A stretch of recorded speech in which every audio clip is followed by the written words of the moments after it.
What's up, bros? John here, John's Motorsports and John's Speed Lab. So we're doing this here. We're putting the Saleen kit, the Saleen Supercharger 2-valve GT kit on this 4.6.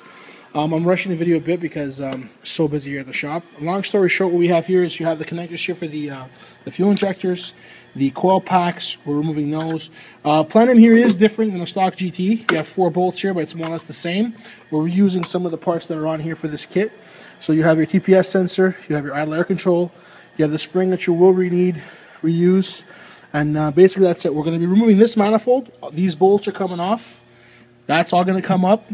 You're going to undo the bolt right here at the back of the EGR sensor. You need that as well, the actual 2 bolts that come off of there. Where is that? Here, right here. This is what you need right here. This comes off and that screws into there.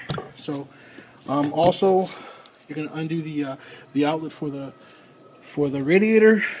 Just take note, how this is positioned. What was that? Drain the coolant. Yeah. Make sure you drain the coolant first before you do anything. Basically, it's a pretty simple kit. The alternator is already off as well. It's self-evident. These are the connectors for the alternator. And yeah, that's the way to go. It's not hard. We're going to send you the Supercharger kit already pre-assembled. So basically, when this comes up, all you got to do is put down the manifold down with the blower already on it. You're going to use your fuel rails, put in your new injectors with the connectors, and you're ready to go. The 2 holes in the back of the manifold as well, which I'll show you, which are these 2 hoses right here. This will already be plumbed also, and the hoses will already be connected coming towards the front. You have fluid coming in this way, going through the intercooler or the heat exchanger, and coming out this end, going to the front of the motor underneath to this heat exchanger, which will be in front of the bumper. You can always reuse your cold air kit. We're going to supply you with a 90mm MAF that's going to go against your cold air kit.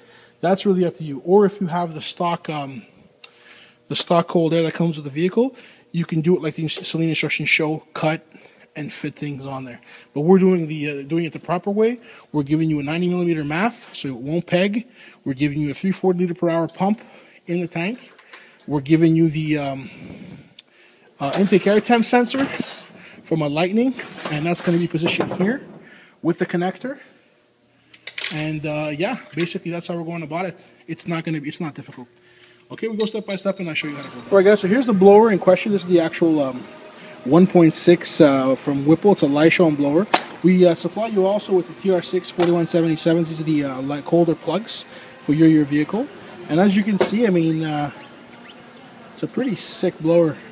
Got your bypass shaft right here. There's a small plate underneath there that opens and closes when the car's at idle. So when it's at idle, it opens up.